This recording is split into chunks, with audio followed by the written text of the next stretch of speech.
Bonjour, oui, je m'appelle Muriel Ben et je suis auteure.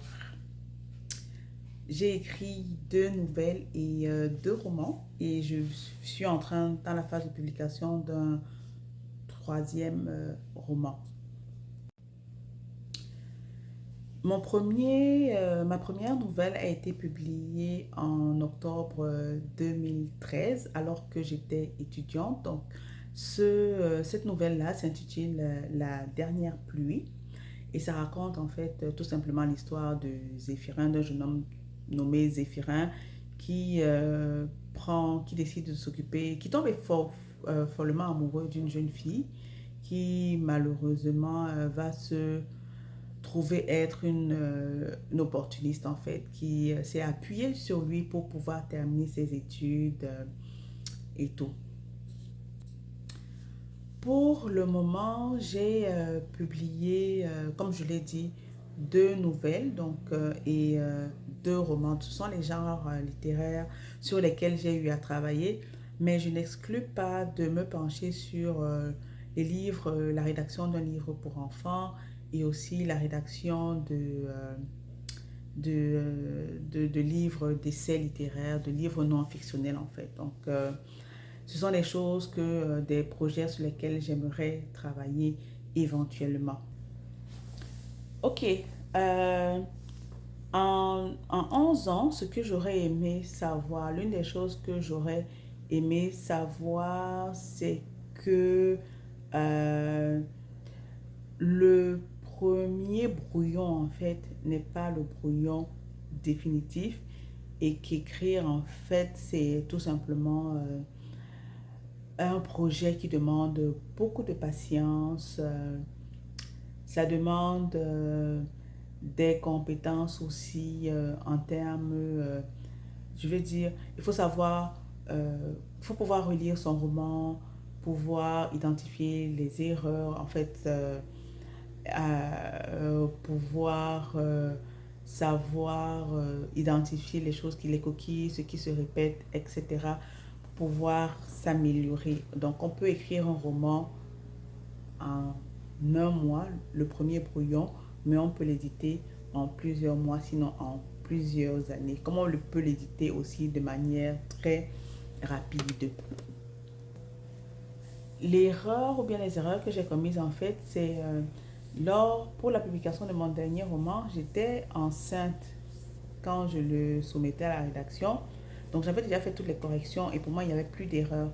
Malheureusement, l'éditeur l'a pris à faire des corrections et il est subsisté des erreurs. Donc, ce qui fait que quand j'ai reçu mon manuscrit, j'ai pas eu le temps de le relire parce que en fait j'étais dans cette phase là, j'avais accouché et tout, donc j'avais vraiment pas, je faisais confiance à cet éditeur là de manière à 100%, je lui faisais confiance à 100%, ce qui fait que il y a des erreurs qui sont passées. Ce que j'ai appris en 11 ans, en fait, c'est que l'écriture peut être aussi un tremplin. Si vous ne vous enrichissez pas avec la rédaction, la publication d'un roman, c'est qu'il faut savoir aussi que un roman, un livre non fictionnel, c'est un tremplin. Donc, vous pouvez agir en tant que conférencier ou conférencière. Vous pouvez animer des ateliers d'écriture. Vous pouvez aussi vous établir comme une personne, comment dire, un professionnel, quelqu'un qui est, comment dire, reconnu dans un domaine qui parle d'un sujet particulier, un professionnel. Malheureusement, le mot m'échappe et tout. Vous pouvez justement agir en tant que tout cela, avoir ce profil en fait. Et l'autre chose en fait que j'ai apprise quand on est auteur, c'est que il faut faire preuve d'audace, de courage. Je me rappelle quand j'étais en Allemagne en fait, la manière dont j'ai animé mon premier atelier d'écriture est tout simplement incroyable. C'est que en fait un jour je marchais dans la rue et avec des connaissances. Et puis on passait devant une librairie. Et puis je me suis dit, tiens, pourquoi ne pas aller dans cette librairie-là et puis rencontrer le patron, lui demander s'il serait capable d'accord d'accepter que j'anime un atelier littéraire en fait. Je suis entrée, j'ai rencontré la personne et tout, je lui ai parlé, il m'a dit, pas de problème. Mais la condition en fait aurait été que j'aille dans mon université rencontrer un enseignant qui aurait été capable, qui aurait aussi accepté que de travailler avec la librairie en fait pour que ça se fasse en collaboration entre les deux institutions. Et je suis tout simplement allée retourner voir mon enseignante à l'époque qui donnait des cours, pas de cours de français, des cours de français, mais pas pour apprendre le français, de la littérature, du cours de littérature, voilà. Elle donnait des cours de littérature et elle a accepté, je l'en remercie vraiment énormément parce que ça m'a permis d'apprendre un peu, ça m'a permis d'apprendre beaucoup de choses, de rencontrer des personnes merveilleuses, des personnes formidables et ça m'a permis justement de répliquer en fait cette expérience-là depuis que j'ai quitté depuis que j'ai quitté l'Allemagne. Donc, n'hésitez pas, ayez le courage, osez aller rencontrer des libraires et tout, et faites le suivi. Bon, en ce qui concerne les événements que j'ai eu à animer, comme je l'ai dit, j'ai eu à animer des ateliers d'écriture à l'université, dans des cafés et tout. J'ai aussi eu la possibilité de parler de mon livre. Je dis généralement, en anglais on dit book reading. Donc, j'ai eu à lire mon roman en fait en Allemagne plusieurs fois. J'ai été invitée plusieurs fois. J'ai fait des démarches plusieurs fois pour pouvoir lire mon livre. Et puis, c'est ce qui a suscité de nombreuses discussions avec le public. J'ai aussi, ça m'a aussi permis de m'établir en tant qu'auteur dans les communautés dans lesquelles j'ai vécu en fait. Donc, les livres s'écrivent certes, mais l'auteur doit aller au-delà parce que des fois, les maisons d'édition ne font malheureusement pas le travail et qui revient à l'auteur, c'est comme ça.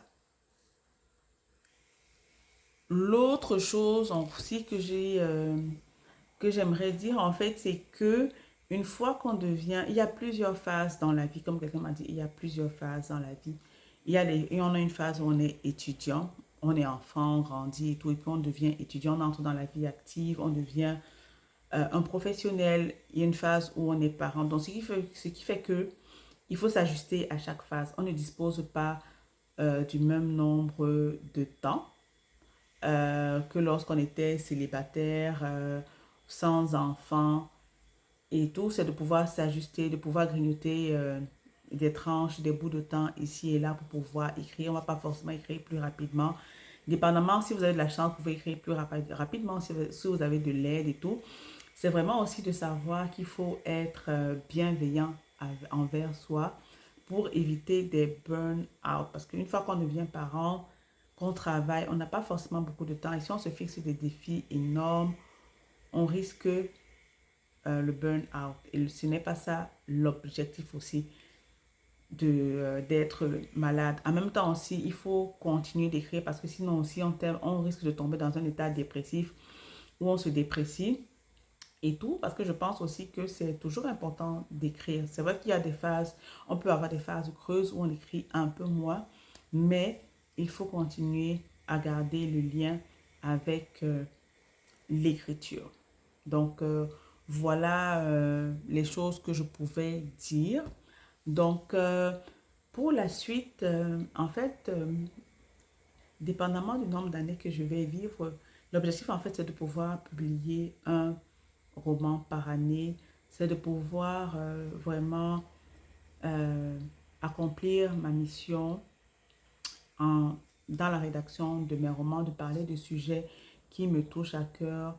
On a dit qu'il faut être le changement qu'on veut voir dans la société. Donc, à travers mes romans, j'espère pouvoir impulser certains changements, certaines réflexions dans la société. Donc, mes sujets phares, généralement, c'est de parler de la place de la femme dans la société. C'est aussi de pouvoir parler du regard que l'Occident a sur l'Afrique. C'est en fait ce genre de sujet donc, que j'aimerais aborder pour la suite de mes romans. Bien sûr, ça peut changer. J'aime beaucoup lire les romans policiers. Peut-être ça peut s'adapter à ce contexte-là. Je suis aussi anthropologue de formation, je suis littéraire.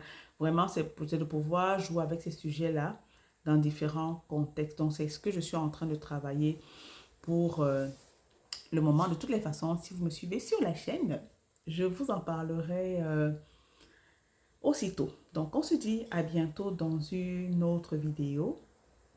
N'hésitez pas à laisser un commentaire, à vous abonner ou à partager la vidéo aujourd'hui. Si vous avez apprécié et bien sûr, si vous avez des sujets que vous aimeriez que j'aborde et qui sont pertinents, n'hésitez pas à laisser des commentaires en bas. Merci et à bientôt. Bye.